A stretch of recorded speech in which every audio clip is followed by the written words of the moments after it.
What's up? My mic was muted. It's your girl, Sarah Fontenot, host of the It's Giving podcast. And you guys are in for a treat today. I want to know, are my givers here? Are the lovers here? Is the Doc Squad here? Does Teray have a hashtag? Here we go. But today, guys, we're going to have a lot of fun, okay? And a lot of like a little gut-wrenching information, because the truth is a lot of women have the degrees, the business, the bag, but they don't have a man. Now, this episode dives headfirst into one of the most explosive conversations in Black culture. Has the rise of the strong Black independent woman made Black love harder to find? Or is it harder to keep? Is it confidence or quiet contempt for traditional partnership? Are Black men really intimidated, or are they just tired of fighting for respect in their own homes? We are not holding back today or any day. This isn't about respectability. It's about reality. Let's get into it right now on Truth Talks.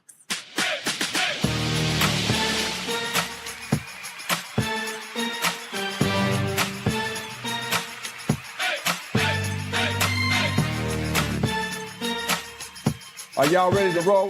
Let's go.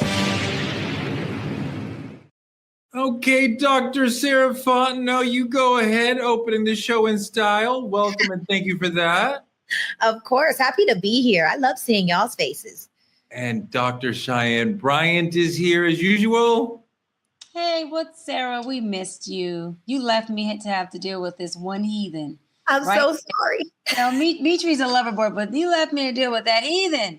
Welcome back, sis. Now I got someone I can tag in. What's up, Truth Avengers? I am here. Last episode, I was a digger. Now I'm a heathen. Demetri, I can't friggin' live. What is going on? You know, y'all had that whole other episode where you said all Black women do is not hold space and pounce on y'all. So I might as well Demetri. go on. I might as well cater to your narrative, Teray, and pounce on you. She's making fun of our pain again. Dimitri ain't in this. I've learned it's good to be talked about and not talked about at all. So, you know, we love it. It's a pleasure to be here with you guys again. Always great seeing your faces. Wow, I wish I could say that for all of you. Let's get into story number one. Trending truth, Jay-Z versus Tony Buzbee. Jay-Z has sued the Houston lawyer for $20 million, alleging false accusations and extortion. An LA judge dismissed the lawsuit, saying Buzbee's actions did not constitute legal extortion. Jay-Z filed an immediate appeal, and Buzbee countersued for damages. The fight goes on. Was Jay-Z's lawsuit a legitimate legal counter, Dimitri?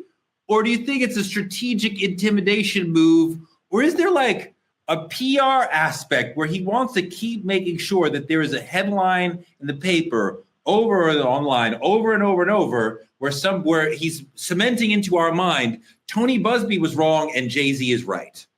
You know, I think it's a little bit of both. I think when we pay attention to who this is, Jay-Z's always been a strategic figure, whether it was his early days in music or now in business. Jay-Z can pawn a way to do a little bit of both. And I think it's also an avocation, like we know Jay-Z always have advocated for other artists and other Black artists specifically. I think this is a way of making sure they feel confident enough not to get steamrolled by these civil suits and civil lawsuits that has been hitting now everyone.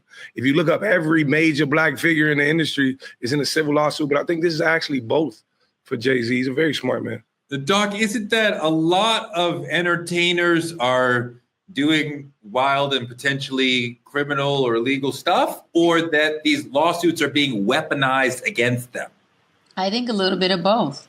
I think with the Jay-Z case, we found that the, alleged victim, which I guess is not a victim anymore, pulled back and said, hey, I don't have the evidence, or this was false, right? And so when you have something of that sort and you're dragging my name in the mud about something that I didn't do, then you damn right I'm suing everybody. You, your family, the attorney, the defense team. I don't care who, the attorney's team. I don't care who it is, because now you have defamed a part of my name, and I've had to defend and spend money on defending my name that I have spent whole, 10 plus, 15, 20 plus years building. And not only that, but now you're affecting, I have a family, my wife, my children are affected. My wife is on tour. I got kids I have to protect. So no, I think that Jay should go for Tony. And I think that Tony, being an attorney, should answer back. I think this is what happens. They're in a brawl.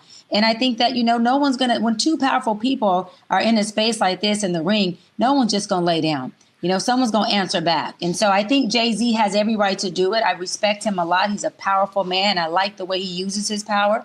And I think that he needs to go in and shut this shit down. So if any other woman who wants to lie or defame his name, or anybody who's not a woman, a man, a person, a human, a dog, an animal, sees this, they know Jay is not the one to fuck with. Unless your allegations are true and strong and you can prove it, leave my boy alone. Sarah, Tony Buzbee inherited this lawsuit from another lawyer.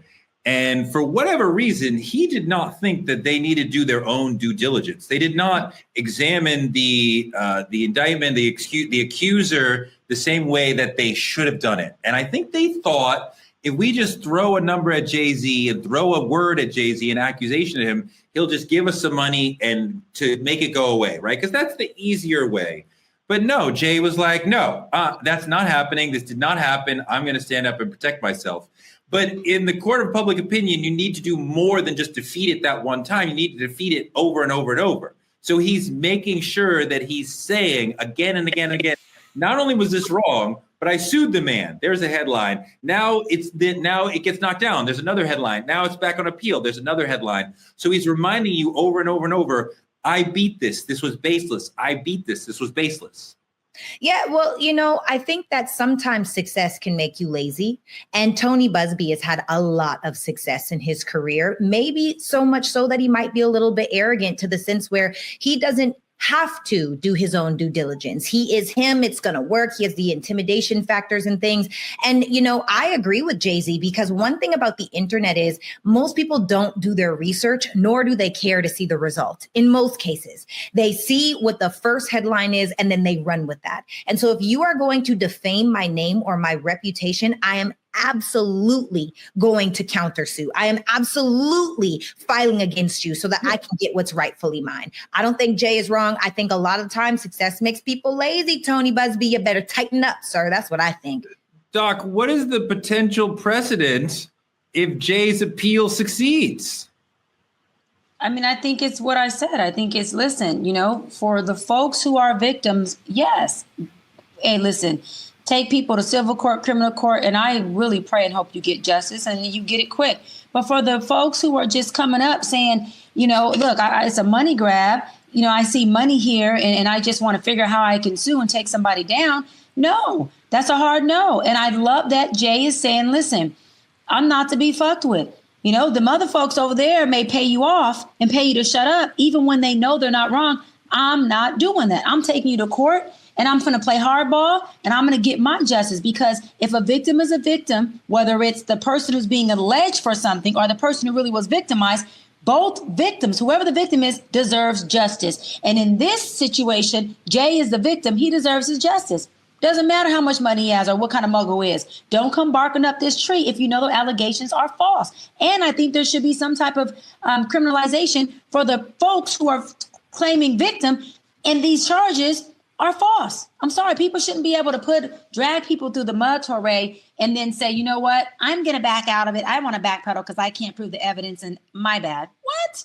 No. Interesting point. Let's move on to our politicking segment, because after the big, beautiful bill, violent ICE raids in the parks and feds saying there's no Epstein list, it seems we're finally now getting a groundswell of elected officials pushing back against Trumpy the Mad King. Check out how Maryland Governor Wes Moore warned his constituents about the big, beautiful, ugly bill. Listen, I just finished my latest brief on Donald Trump's big, beautiful bill. And I cannot explain enough how completely heartless this bill is and how deeply devastating it will be to the people of the state of Maryland. And here's a snapshot. If you are a multimillionaire, congratulations, because this bill is for you. But if you are everyone else, if you're all of our working families, one of our seniors, our public servants, you are getting hosed. Close to 200,000 Marylanders could lose their health coverage overnight. And rural hospitals in the state of Maryland? Rural hospitals could lose $250 million in funding in the stroke of a pen. To our working families who are just trying to take care of each other. To our seniors who deserve to age in dignity. To people with disabilities. To everyone who has earned SNAP. They're trying to take your food assistance away. That helps you to pay for your groceries and helps you to provide for your families. The Trump administration has already tried to sever the relationship between the federal government and our states. But this bill, it severs the relationship between the federal government and its people. You. And here's one thing that I know about this state, though. We are tough. We are resilient. We stay together. And Marylanders, we leave no one behind. Oh, I love that. We leave no one behind. Lawmakers bank on you staying quiet and ashamed because Medicaid, it isn't some abstract program. It keeps elders, kids, low-income families, and disabled people alive.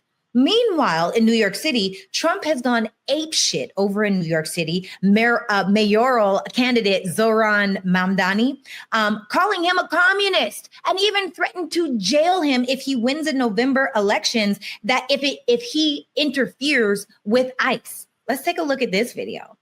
Mr. President, your beloved New York City. Your beloved New York City may well be led by a communist soon, Zohran Mamdani, who in his nomination speech said he will defy ICE and will not allow ICE to arrest criminal aliens in New York City. Your message to communist Zohran Mamdani. Well, then we'll have to arrest him. Look, we don't need a communist in this country, but if we have one, I'm going to be watching over him very carefully on behalf of the nation. Yeah, that's pretty crazy. Arrest him is wild, but Mamdani did punch back. Check out this video. Yesterday, Donald Trump said that I should be arrested. He said that I should be deported. He said that I should be denaturalized. And he said those things about me, someone who stands to be the first immigrant mayor of this city in generations, someone who would also be the first Muslim and the first South Asian mayor in this city's history. Less so because of who I am, because of where I come from, because of how I look or how I speak, and more so because he wants to distract from what I fight for. I fight for working people. I fight for the very people that have been priced out of this city, and I fight for the same people that he said he was fighting for. This is the same president who ran on a campaign of cheaper groceries, who ran on a campaign about easing a suffocating cost of living crisis. And ultimately, it is easier for him to fan the flames of division than to acknowledge the ways in which he has betrayed those working class Americans, not just in this city, but across this country, and the ways in which he continues to betray them. Because we know that he would rather speak about me than speak about the legislation that he is shepherding through Washington, D.C. Legislation that will quite literally take health care away from Americans. Legislation that will steal food from the hungry. Legislation that looks to build upon one of the largest transfers of wealth we've seen in recent history in his first administration and do it once again for the very Americans who already have enough. We should be fighting for those that do not have what they need to live a dignified life. That is what I will do, and I am thankful to have the protection and to have the support of so many New Yorkers who have stood up and said how unacceptable this is, including our governor, including members of the labor movement. And ultimately what I fear for is that if this is what Donald Trump and his administration feel comfortable about saying about the Democratic nominee for the mayor of New York City, imagine what they feel comfortable saying and doing about immigrants whose names they don't even know. Oh, my Jesus. You see, he isn't actually even the first political leader to push back against Trump.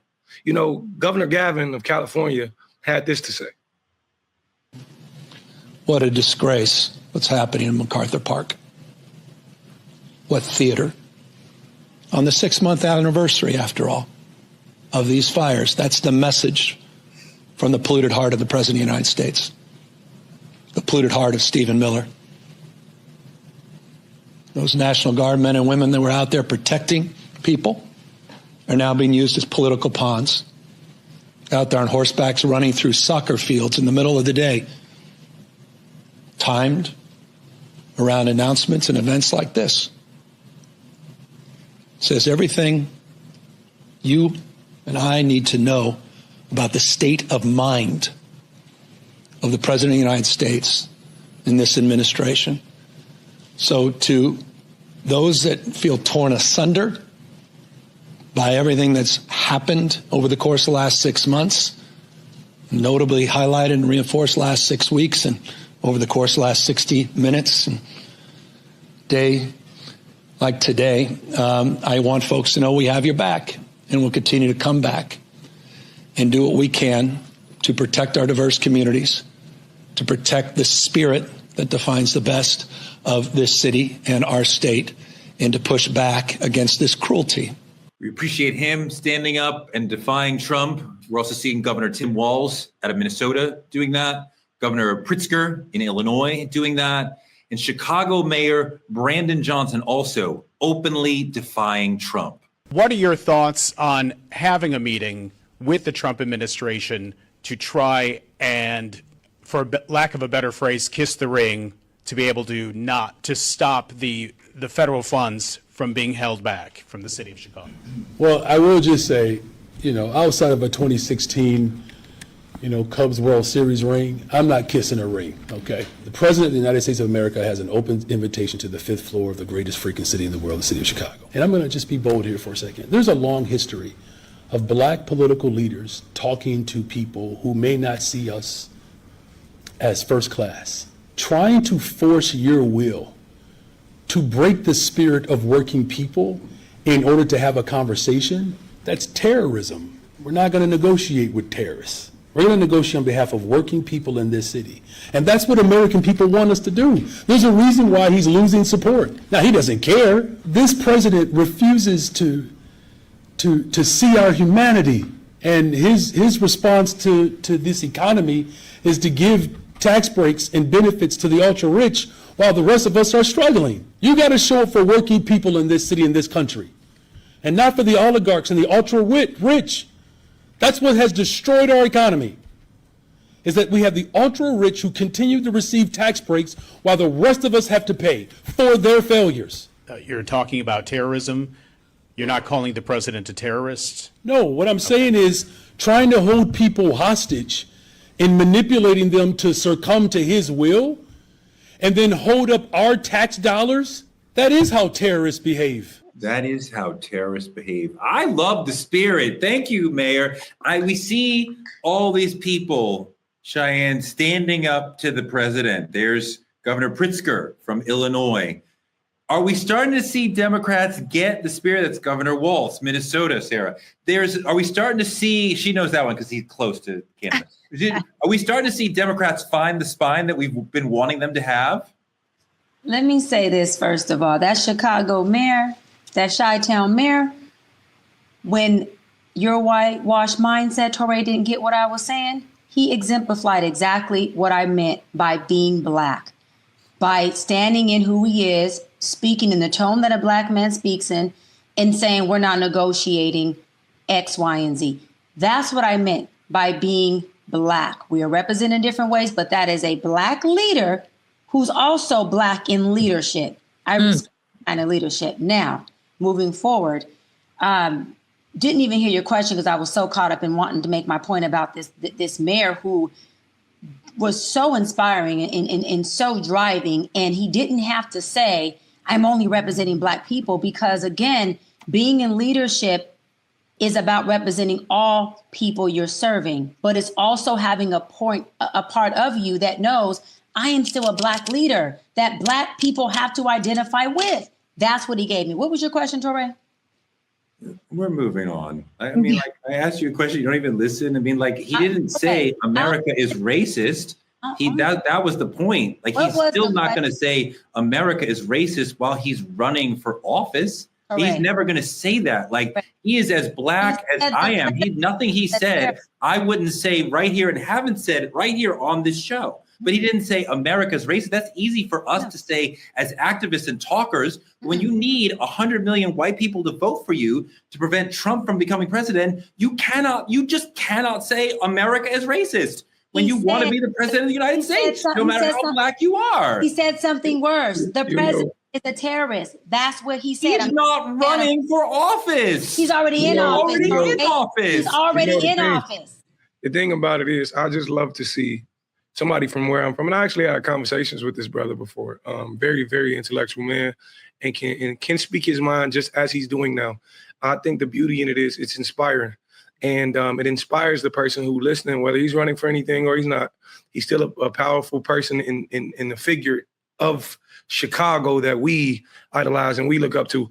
And to be able to say these words as we're feeling them, Trump's nothing but a terrorist. He's nothing but a terrorist. And we've been preaching that same narrative on the show for a very long time. And I'm so proud to see a black man from where I'm from preaching the exact same narrative.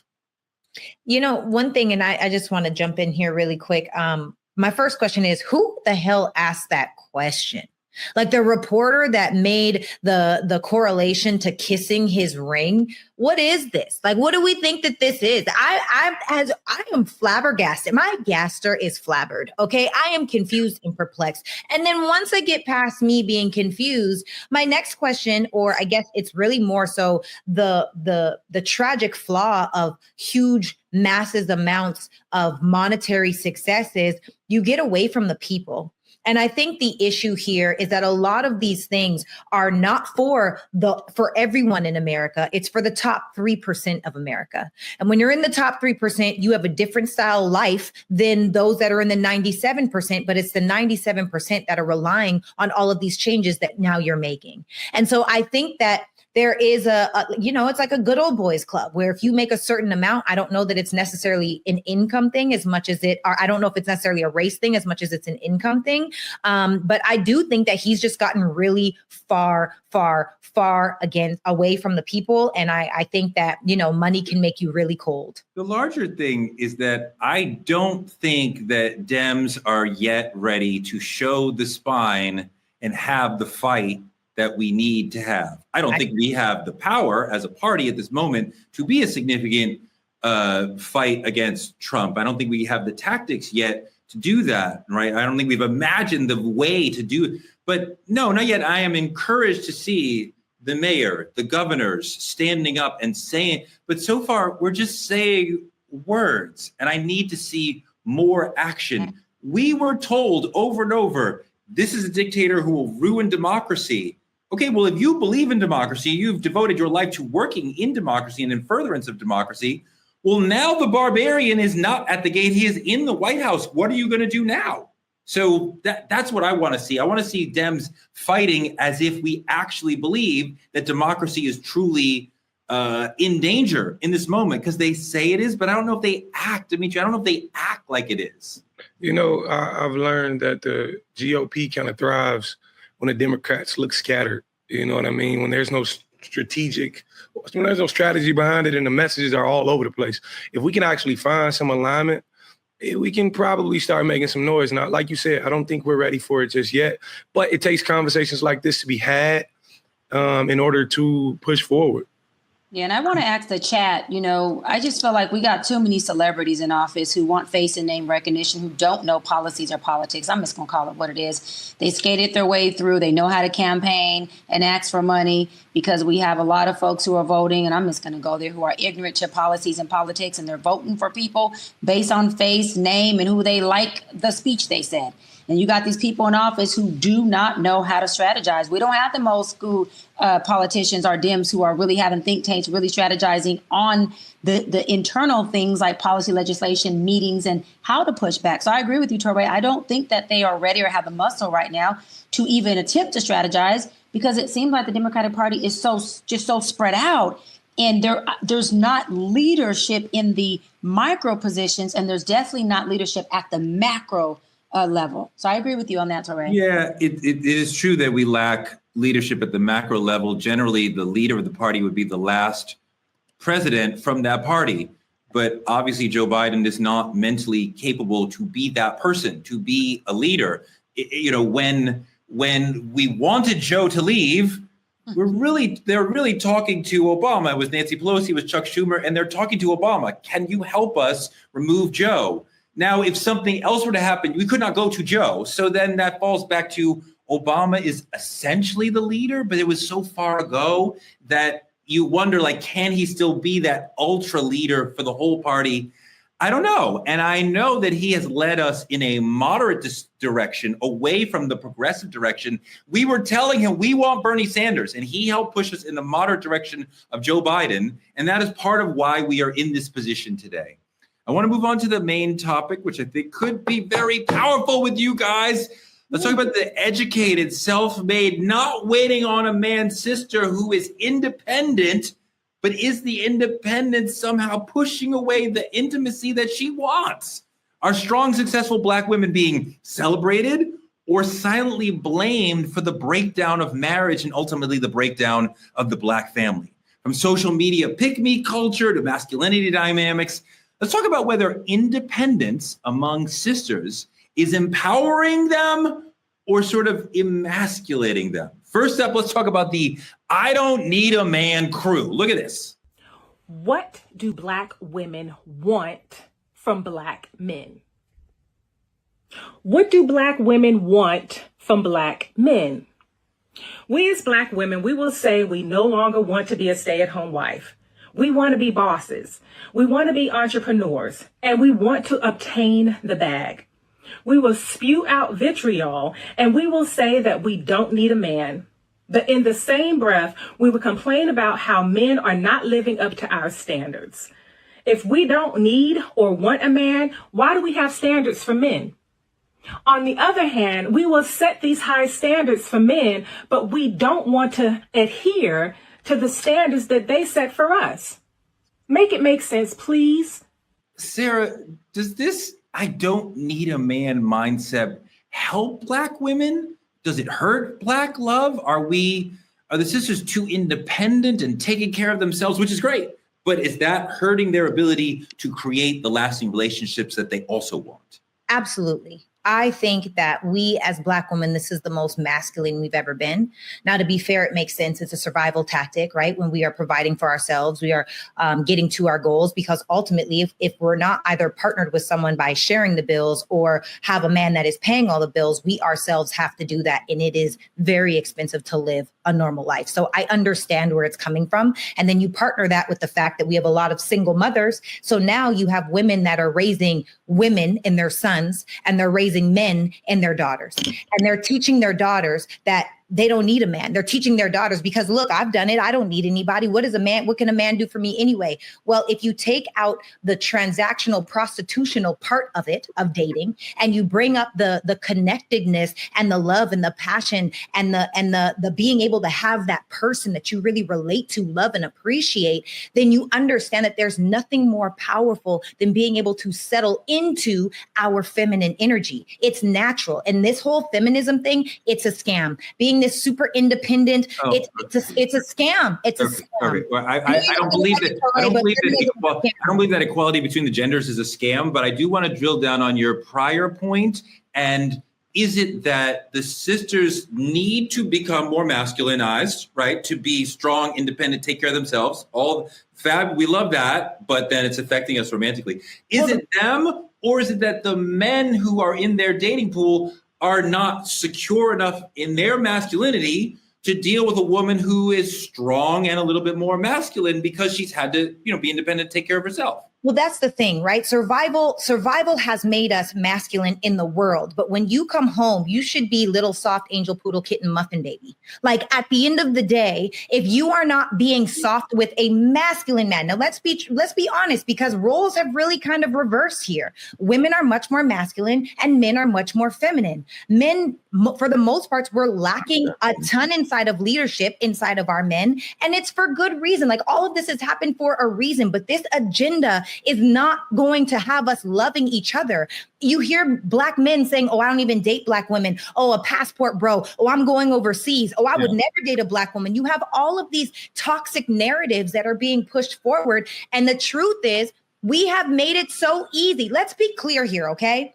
The fact that a woman will have sex with a man after she meets him for the first time at dinner, to me, says prostitution, transactional. We're not talking about that, Sarah. What we're talking about is how the standard is so low that now you don't have to show up. Men don't have to necessarily cater or court or do any of these things. And women don't have to fall into their feminine and love and be cooing and nurturing. Why? Because people are looking for the transaction of sex and no accountability. That's what I think. Doc, you know, we do see a lot of Black love needing help, not being as available to a lot of people as they want. A lot of sisters and some brothers, but a lot of sisters want to form lasting relationships, and they're not finding the men who deserve to be in lasting relationships with them. So the question is why? Yeah. And, you know, almost the same point we're talking about with Sarah, like a lot of sisters are dominating in education. Black women are the most degreed demographic in the country. So they are the most educated demographic in the country. That sounds fantastic, right? You know, they are doing great in business. They are doing great in home ownership. Has the strong Black women, it's not a narrative, it's a fact. It's a real thing in the world. All these strong Black women made it harder to then create the relationships that they want. So I don't think they made it harder to create the relationship that they want. Black love is on life support, yes. No, I don't think they made it harder. You said something, Touré, where you said, and you said it real quick, and I don't think our audience caught it. You said something in the sense of, you know, when a Black woman has to assume that masculine energy or role, it does affect us, meaning relationship-wise, romantically. I do agree with you. I want to say that you can be powerful, educated, successful, and not be masculine and not be dominant. You can be all those things, right? And still have the balance of being, I always call it a hybrid, alpha submissive, or knowing that you may want to dominate your field or your space or industry, but your love language isn't you dominating your man or dominating somebody romantically. So that is something that can coexist. The reason why Black women are having such an issue with finding someone who's equally yoked to their level or standard, first one is we're not always celebrated for our bossness, our success, right? Our education, all of this empowerment that we have created for ourselves and for each other by Black men. We're often tolerated and not celebrated, for one. For two, there is a group of Black men who are intimidated. I believe some of that intimidation is healthy. I don't think it's all unhealthy. I think there's some Black men who are intimidated because they have the right heart posture and they would like to be able to provide or like to be able to be equally yoked to a woman that they marry. Not that they want to demise her. They want to be able to bring something to the table. And when they feel they can't, it does shake them up in some kind of way. Lastly, I want to say this. There are a lot of different real statistical reasons why Black women can't find an equally yoked partner. One, there's a demographic imbalance. For every 100 single Black women, there's 85 single Black men. One, let's talk about the education economic disparities, right? Black women are getting degreed out. Black men are not following that same narrative, right? Then you have the cultural and historical factors. Let's keep it real. All the way back from our Black family dynamic has been completely decimated, demised, and shattered and dismantled all the way back from centuries of slavery, segregation, and systemic disruption that still exists. And I have to say this, you know, stigma and stereotypes back to media has put out this narrative that Black women are not wanting to be married because we're independent. Well, I'm a Black woman that's very successful and I'm interdependent and I'm very soft when it comes to my man. I'm actually soft when it comes to men in general. Even with my playfulness of bantering and interacting, I don't have to try. That's how I naturally am. The last thing is they put out a narrative that Black men, one, don't marry Black women. Not true. And two, don't want to marry. Well, Black men are marrying 26% more than Black women. Now, I'm not going to go into the demographic of what race they're marrying, but Black men very much are marrying more than us.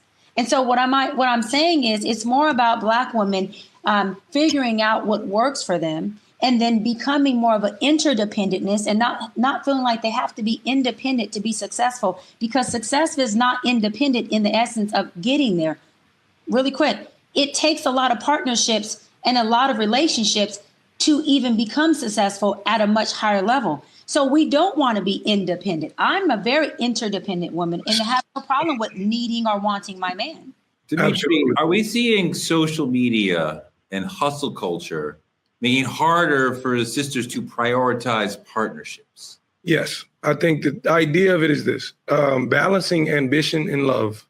What a lot of people don't realize, it's a skill that you oftentimes have no examples of. So your parents didn't really have to do this because your mother probably stayed at home, cooked, tended to, while dad went out and did all the work. This new era of women who are at the top of their fields and getting their degrees, it's a very beautiful thing, but it's also led to the idea of making these women seem unapproachable or too much. Just like you mentioned earlier, Teray, there's a lot of men who don't know how to navigate powerful women in this space. So a lot of times I feel vulnerable in comparison to this woman, what she's owned, what she's claimed for herself, and a lot of that nature. I think to answer the question, no, it's not that women have become too strong. It's the idea that we've made it seem as if empires are built alone, when in all actuality, it should be together. It should be. It's rare to see a couple going out and building an empire. That's even portrayed in movies and film and cinema. When you think about it, there's always this one, think like a man. Taraji P. Henson is the one woman in this movie who's always the rich and wealthy one, and she's looking for a man, and it's hard to find a man. That's the notion our society has pushed on the Black women. And honestly, I'm a little bit sick of it. I actually hate it for us.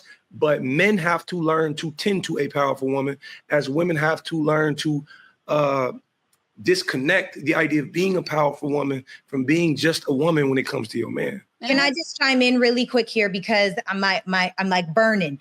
One of the things that I believe is masculine men. Okay, I'm not talking in masculinity, femininity. We all have both. I'm not going to go into that. Don't have a lot of time. The point is, masculine men don't care about all of the achievements that we have.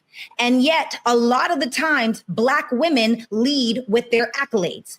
And that is the issue. If all you're doing is leading with how much money you make, the degrees you have, the accolades you have, who you know, they don't care about that. In fact, in their mind, they now are discounting you for being their wife, because if that's all that you come with, it's giving business partner and not wife.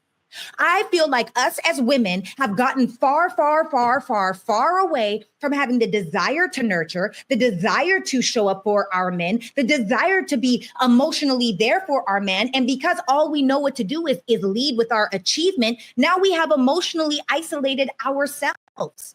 Now we have become to the people that it's easier to say, I don't need a man. We know that that's a lie. We know that we want to lay up with someone. We know that we want to be connected. We know that we want to feel heard, seen, acknowledged. We know that we want leadership because that's what's natural, right? That is it's natural for us as feminine women to desire leadership. But what do? We get into a defense mechanism that says, oh, well, there's no good men out here. Oh, well, it's easier to just go for dinner and have some fun. Oh, I'm having the time of my life. Hot girl summer. And this is not conducive to what it is that we actually want. We've got to get outside of prioritizing our accolades and inside of prioritizing our femininity.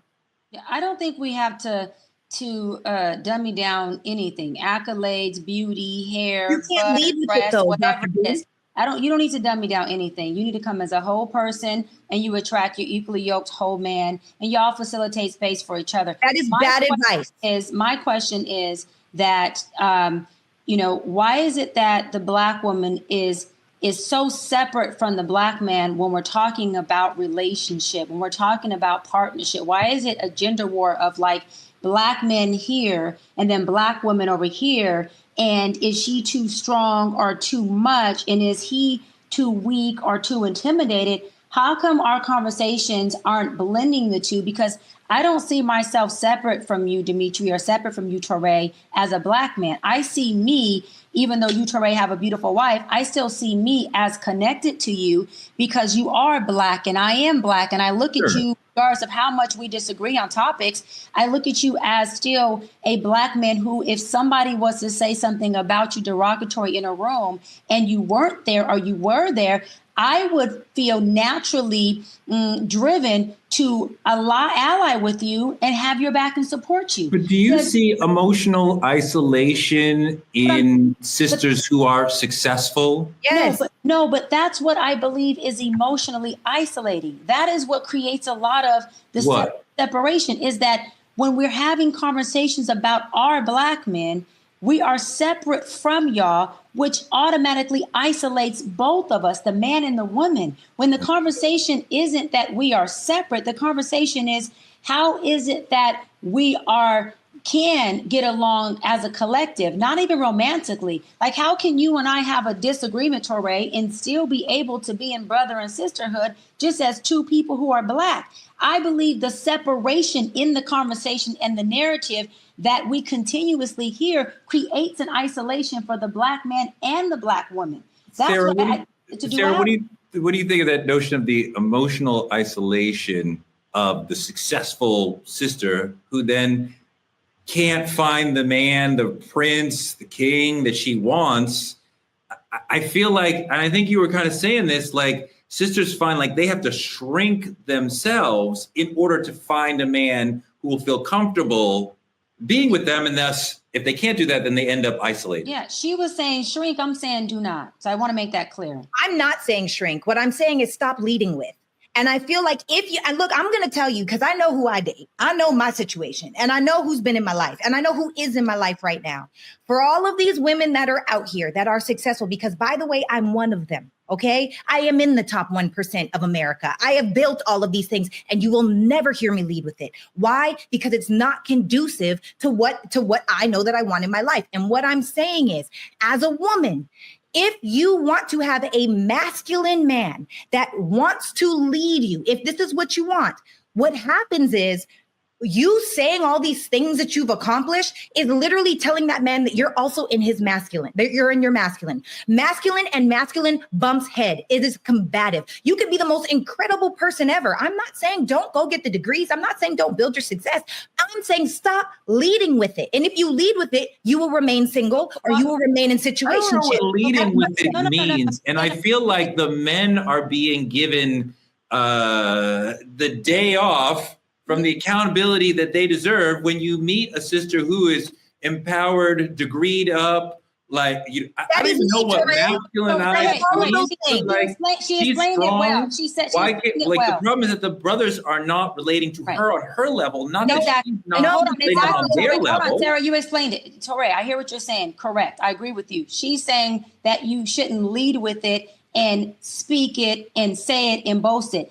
You don't have to lead with something you are. So if you're walking in a room and you're speaking it and you're saying it, first of all, that's already an insecurity within you that feels that your value needs to be led by that. When a woman like myself walks in, I'm not demanding, I'm commanding. I don't have to tell y'all who I am and what degrees I have. My conversation, time spent with me, my relationships, the things I do, and my lifestyle speak for that. To Touré's point, yes, when a man sees all those things and he doesn't have to take the accountability that this may be too much for me, that's a problem. This is why I'm saying what Sarah is the narrative she's pushing out. Don't lead with that. Don't open your mouth about it. I'm not saying open your mouth about it. I'm saying don't dummy down, and you can be proud about who you are, because who you are is being, it's not doing. Sarah is describing doing, saying this is who I am. Who does that? We're talking about a person being who they are, and men not having the ability to connect with her naturally, because your education, your career does shape your personality. It does shape your values and morals. And when we're having a conversation about coming from a woman who is all of those things, educated, successful, experienced, well-traveled, Touré, you're going to see that in my conversation. So if you can't hang with that, that's not me boasting like Sarah's saying. That's me being who I am. And I'm not going to dummy down because you can't hang. Let those women do that who have those insecurities. Dimitri, hold on. Dimitri, when we really pull back the camera a little bit, think about Reaganomics, right? And what happened in the 80s, mass incarceration, the war on drugs. The Black family took a big hit in the 80s. The system really attacked the Black family. And that led to a lot of situations where the Black woman is holding down the household by herself. Sometimes she's on assistance. Sometimes she's not, but like she was a bedrock of the community of so many families in that period.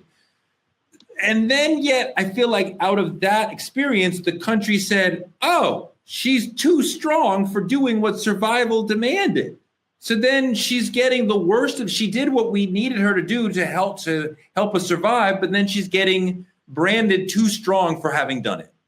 You know, absolutely. That's absolutely the problem. And I think just like we spoke on earlier about the emasculation of man, this is also tied to what history did. We're comparing ourselves to what masculinity seemed to be. I like to say it all the time. For me, masculinity is your ability to have a well-roundedness. So when your woman comes to you with any problem, you're able to solve it. That's me as a man. When I see a powerful woman, and I deal with powerful women, I've come across my powerful women, I don't feel that way. I'm not looking at what history was in comparison to what history now, but to speak on the Reaganomics part of it, the idea that a woman had to be so strong for so long led to the idea of she can't come to me and tell me she feels weak either. I'm only viewing her from this strong perspective. And a lot of men have not learned to understand that sometimes she needs to cry. She can still be this boss over here in this area, but when she comes back to me, she's just my baby. And I think the idea of it is it's locked on our society. Like this is something we have to break. The idea that a powerful woman does not mean she has no weakness. She has no moment of vulnerability. Power and vulnerability still can go hand in hand. And I like to reference my own platform as such. I sit and speak what I live openly. And there's a lot of power in that. So I advocate for all men, anybody listening, to allow your woman to do such. It's not, I heard everything you guys said about the accolades, and I agree with you. Leading with them can cause a skewed perspective on what you're going to bring to this relationship. But when nobody's talking about that, when you're just looking person to person and who you are heart to heart, that's when it matters more. And that's how we start to show up for each other. And all it is black men need to learn how to show up for powerful black women correctly. We're not taught these things. And I definitely agree with that. Want to feel us being a collective when we're talking about it. I'm so tired of us talking like we're separate entities of people. We are individuals, but we are definitely by far a community. I'm not separate from you, Dimitri. I'm sorry. And we got to start to lead by example by having the conversation of we can all disagree on here, but we are a collective of a Black community, and we have to start to teach that by how we communicate in front of people. Now, I do agree. I'm so sorry. I do agree with that perspective. I'm so sorry, Sarah. I agree with that perspective, but I think it's a very internal perspective. If it's not what the world is teaching, we look at social media, and social media tells us how to treat a woman or what a woman may need. That's not the narrative being pushed online. I'm sorry. And you know what else isn't being pushed online? The fact that when we even say, I don't need a man, well, guess what? Men need to feel needed. And if you don't make that man feel like he's needed, you will remain single or you will remain in situationships. A man will never choose you as his wife or his forever. He might keep you and 3 others on the line, but you will not be his one, because men need to feel needed. And until we can have all the accolades, we can have all the success, I have those. But please believe my man feels like the only man on the world. I don't just want him, I need him. I'm going to act that way. Now, the truth is, as humans, we don't need anyone. I could, every bill can get paid, every car note, every this, every that. I could get the spider above my bed, even though I'm scared. I could do all of those things. However, giving a man that opportunity to lead you in that way will have him so bought into ride or die for you, ready for you type of person. A large group of our women are so busy acting like, this is my roommate. This is my roommate I sometimes get to sleep with. I split the bill. If you think of your partner as a roommate, then you have a massive problem, right? That's a massive problem in the relationship. I understand that happens, but that's then you've run into the ditch. You need to go to therapy and work that out. There are some relationships where the woman feeling that she needs, telling the man, community man, that she needs him, that can be very valuable. That can be very empowering. That can make me feel very good. That can also put a lot of weight and responsibility on me. Some men want to take that on. Some men may not, right? So some men don't want a woman who feels like she needs me, because that's a lot of weight. I love a sister who stands on her own, and I can, she's a pillar, I'm a pillar. She's not leaning on me. I think there's multiple models. Your model is fabulous and it will work for many people. And even as you're describing it, I'm like, oh, that sounds so great. But there's also other models that will also work for other people. But Doc, I want you to take up this idea that traditionally Black men have dealt with a lot of the brunt of the demise of the Black family and not being in the home for various reasons. What accountability do the strong, independent sisters need to take for their part in hurting the Black family, if at all? I don't know about hurting the Black family. What I will say is that a lot of times sisters have had to be in control of things and environments so that it runs in a way that is for the best interest of themselves and the family, especially if they're single mamas.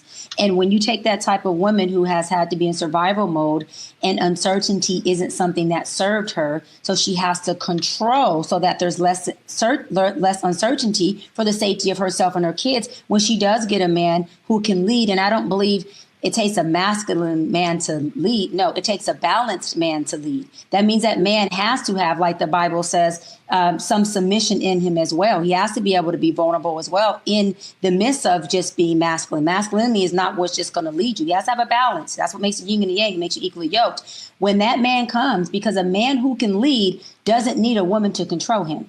So when a woman has to control things because of her fear of the uncertainty, she doesn't create that space for him to be a man.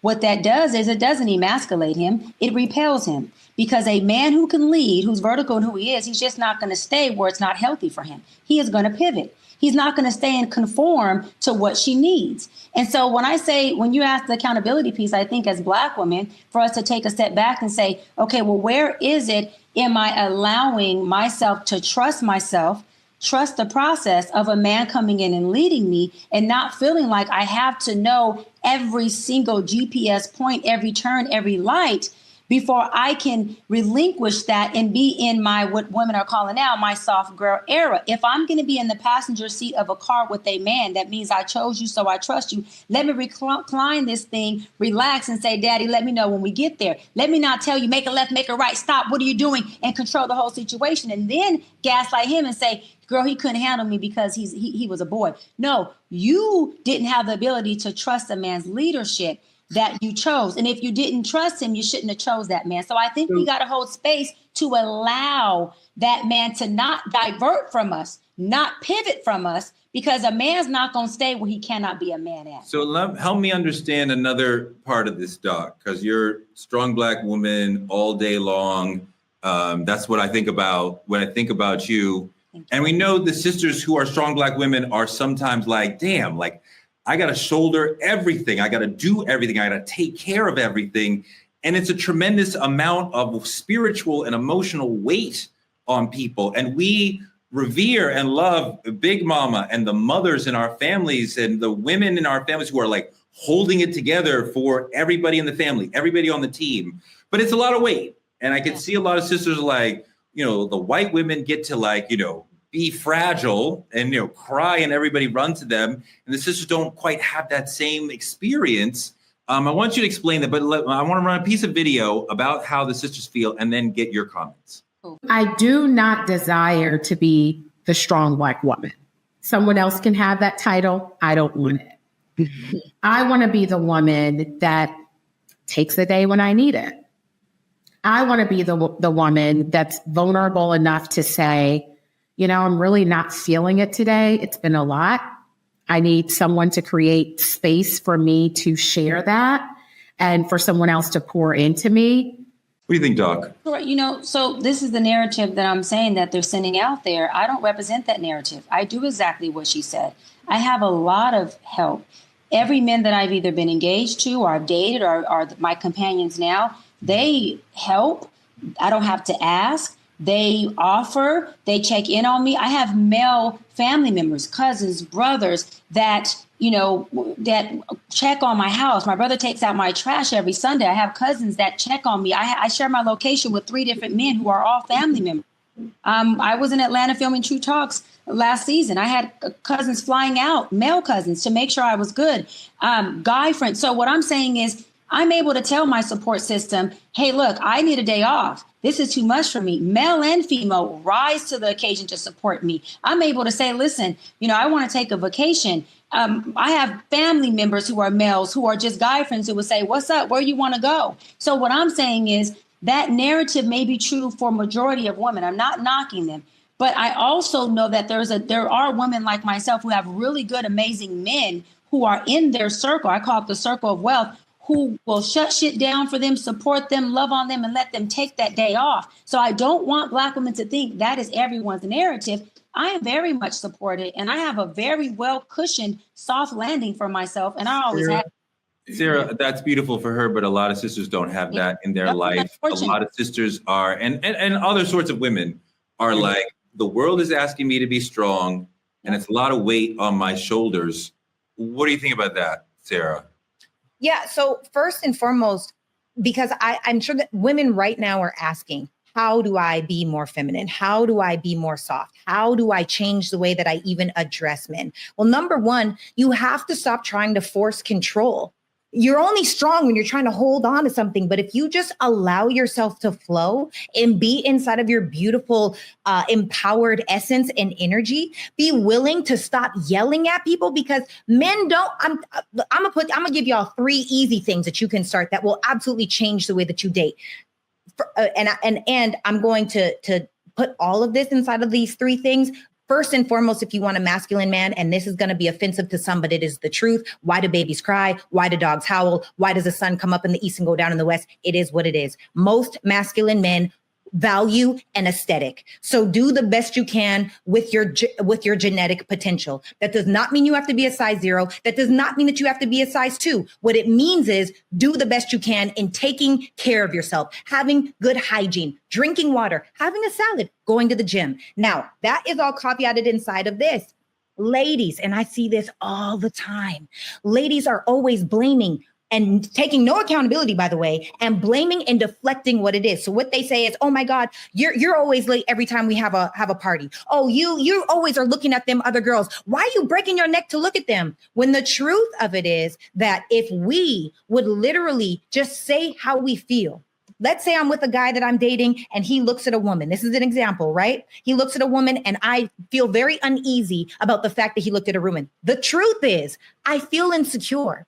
The truth is, I feel like he would choose her over me. The truth, whatever the truth may be, but what do we do as a deflection? We say, why are you always looking at her? You ain't got to break your neck like that. That's so disrespectful. But if you want to be with a masculine man, instead of telling him, blaming him, and wronging him, share how you feel, because masculine energy that cares and loves you will solve the problem. What I mean by that is now say, I'm feeling a little insecure because I see that you looked at or I'm feeling a little insecure when you look at women that long. Makes me feel uneasy. Dimitri, what does it take to be with a masculine man?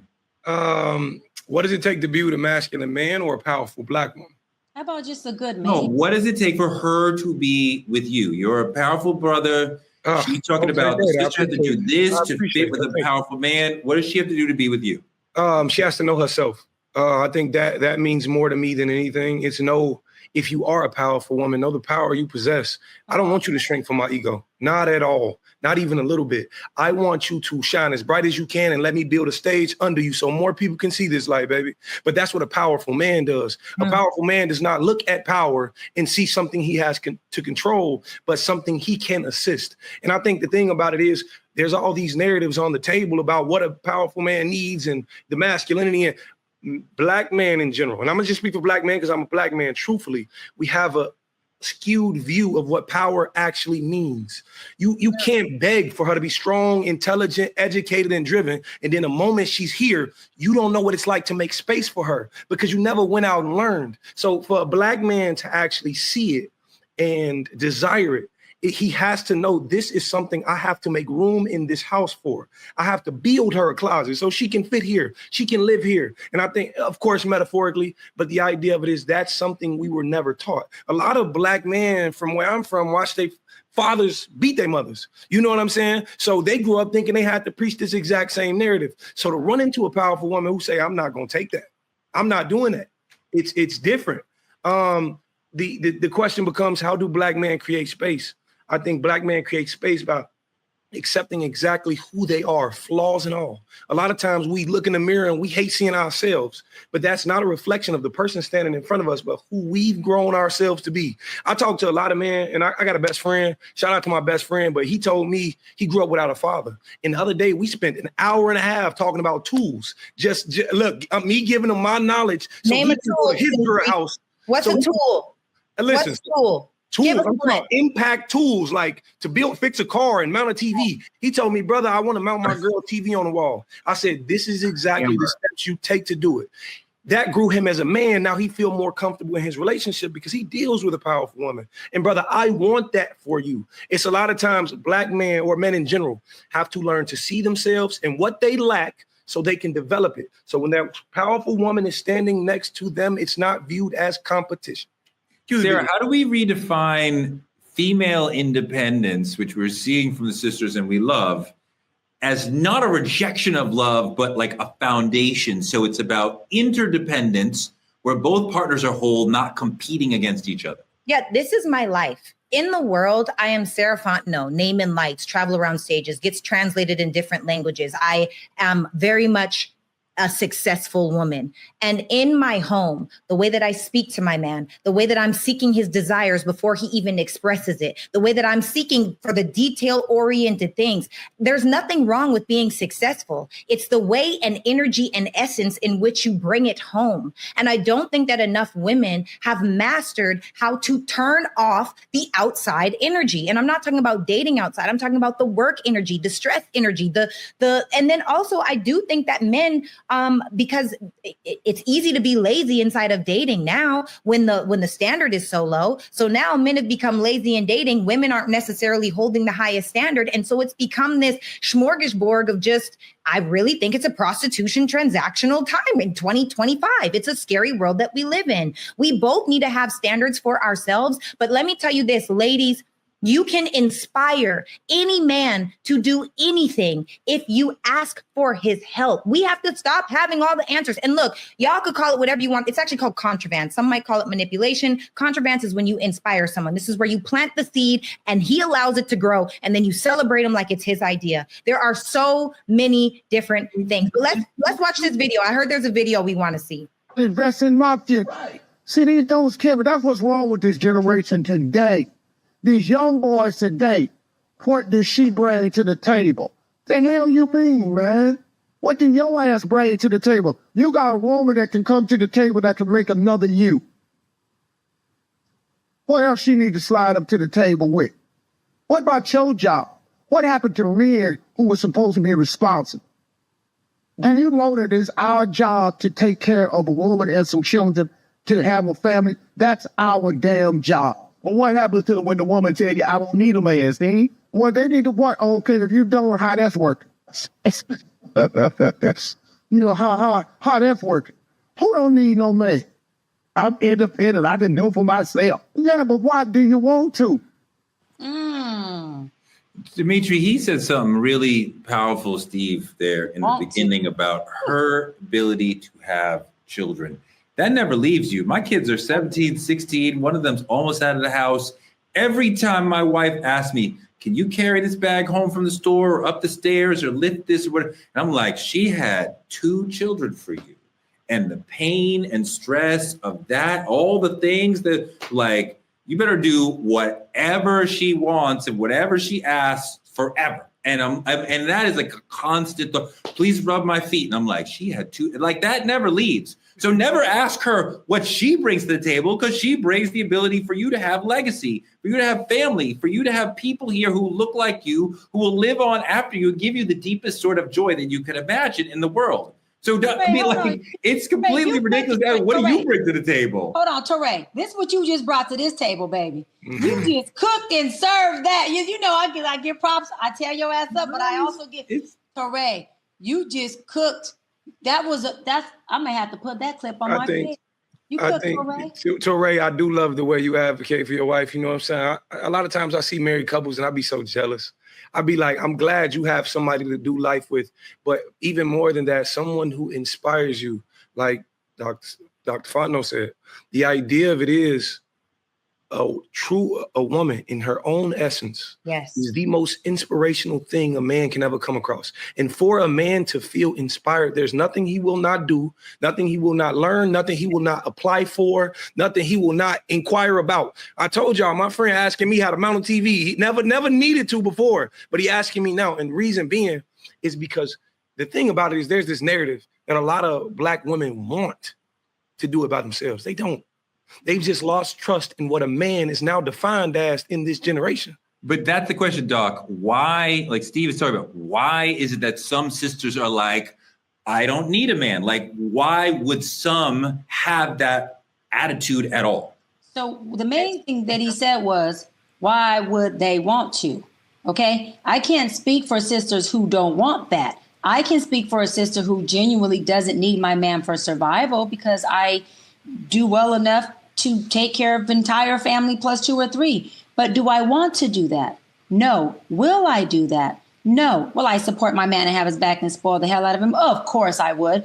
But like Steve said, I love that Steve didn't say nothing about needing. He said, well, if she doesn't need you and she can hold her own, why would she want to when you got a man that can? That's what I'm saying. As a powerful woman, it's not because you have the power and you don't need another outlet. So, go ahead and be in your independence. It's about, well, why would I not want another outlet? And how could that add to the power that I do have? How can I add to him? And this is the other thing, a good man, all this masculine and feminine, a well-rounded, healthy man is a man who understands that love, marriage, and relationships are about service. A man who is in his maturity and ready for marriage is trying to figure out how he can serve you. And a little boy who's not there yet trying to figure out what he can get from you. Same thing with the woman. A grown woman says, how can I serve my man? Because you got 2 people in a service position, they're going to do very well. And then that dissipates the power and the masculinity and feminine. Because there's going to be times, Torrey, where my man is in his feminine. I want him to be, and I'm going to hold space for him. And there'll be time where he's in more of his masculine. And I love that part too. Me too. I might be more in my dominant. I might be more in my submissive. But it's about us being partners and finding balance in whatever space we're in. That's why marriage is called work. And women have to know that you can be power, and part of that power is still soft and loving and interdependent. And let me go further. It is even okay for a woman who's an at-home mama, because to me, that's a powerful woman too, to be dependent on her husband to take care of her and those babies if that is their agreement. There's nothing powerless about a woman who's being a mother at home, taking care of her children. She has a damn heavy, big job to do as well. She's no me as a doctor or a woman who's an attorney at all. Sarah, as the doctor stated earlier, that there is an imbalance to number of marriageable men per marriageable women, right? I think the doc talked about 100 marriageable women per 85 men. Plus, we have sisters who are educating themselves out of most conversations with most men. Plus, when you talk about having children, which is a disqualifier for some women, going to prison, which is makes it hard for them to date. So we have a situation where it's tricky, right? The sisters are competing for a small number of marriageable men. What do we do with that part of it? Like, how do sisters have to date differently, given that there's not an eligible Black man for every sister who wants one? Yeah. So logistically, it's not possible for every woman to be married because there's just not enough men. And then when you take, straight men into account, and then you take all of these different things, the filters, it just makes the dating pool for men that actually desire to be a husband, it's even smaller and it's much more of a challenge. Now, that being said, I think that women are using accolades, achievements, degrees, incomes, jobs as defense mechanisms that say, I don't need a man. It's a way to cling to something, and it's easier to say, you know what, I'll have the AI boyfriend, I'll get the cat, I'll have the dog, and that's enough. Now, that being said, there's also nothing wrong with that as well if you mean it. But there are so many women that are saying it and they don't mean it. You have these women that are saying, I want a man that's going to take care of me. I want a man that's going to do, he's going to protect, provide, and all of these different things. And to be honest, homegirl, some of y'all aren't qualified for those men. Why? Because you're mean. You talk back too much. You don't mind your tone. You're emotionally dysregulated. And so if you're not actually doing the work on yourself to be a woman that can follow the lead of a man that desires to lead, let somebody else get him. Get out the way. You can be the lady in your house that genuinely does not want children or genuinely does not want to be married. And I'm so sick and tired of people weaponizing singleness, because there's nothing wrong with being single. If you in your heart of hearts feel like I genuinely enjoy my life, and this is for the ladies on this line that are single, if you genuinely enjoy that and you have a super solid friend group, and the choice is you would rather be at peace in your alone time than in chaos with somebody else, there's nothing wrong with that. There's nothing wrong with you choosing your peace over panic, right? There's nothing wrong with you deciding to go at it alone, because you know what? Maybe you don't want to do the work that comes with the compromise inside of relationships. So I do think that in a lot of cases, women, because they don't want to necessarily do the work that comes with being a feminine, submissive woman to a partner, and men are also lacking leadership. I do think that combined, people are using defense mechanisms, saying marriage will never work, saying that this isn't for us, saying that it's all a scam. A lot of men are saying, well, she's just going to take me for half of what I have. Sir, you barely have anything. I'm confused by that too. So there's a lot of rhetoric on the internet, and ultimately you just have to do what's best for you. Dimitri, how do we redefine strength, which a lot of sisters are strong, in a way that allows Black women to receive love rather than just sort of surviving pain or repelling love or something like that? I think in order to redefine it, we got to redefine, or not even redefine, but in order to redefine it, we have to relabel what it is we lied to ourselves about. So many women have been convinced that they don't want a man and they don't need a man because they looked at all the men in their past and said, he wasn't shit. My daddy probably wasn't shit. Granddaddy didn't even. And it went on for years. And it led this young woman to believe that no man I meet is going to be worthy enough of me until you actually run into a man who shows you. And if you actually pay attention to it and break it down by history, it's typically the woman who have great relationships with their father that does end up getting married, that does end up in these happy, blissful, peaceful relationships. And not just father in general, but mother as well. They come from a good family dynamic, and that's why they're pushing toward one. The thing about it is, I advocate for everybody to stop putting labels on yourself from what your past created and say, this is what I want, and I'm going to push toward that. Sarah, marriage is a partnership, a legally binding contract. Is it true partnership? Is the true partnership possible without power struggles? Or are we like even afraid to even try anymore? No, of course, there's always going to be some kind of struggle in a relationship. And a real relationship is a mirror to all the ugliest places of you. One of my closest friends married over a decade. And she said, marriage has shown me the places where I thought I was good and I found out I was really ugly. And it is the opportunity to do that work to fix it or to stay stuck in who and where you are. So I think that marriage, if you're willing to do that work and really look at yourself, is such a beautiful opportunity to experience new things. Because I'll just say this and I'll be done, that I don't think that a woman can truly experience the deepest level of trust without being married and the deepest level of selflessness without being a mother.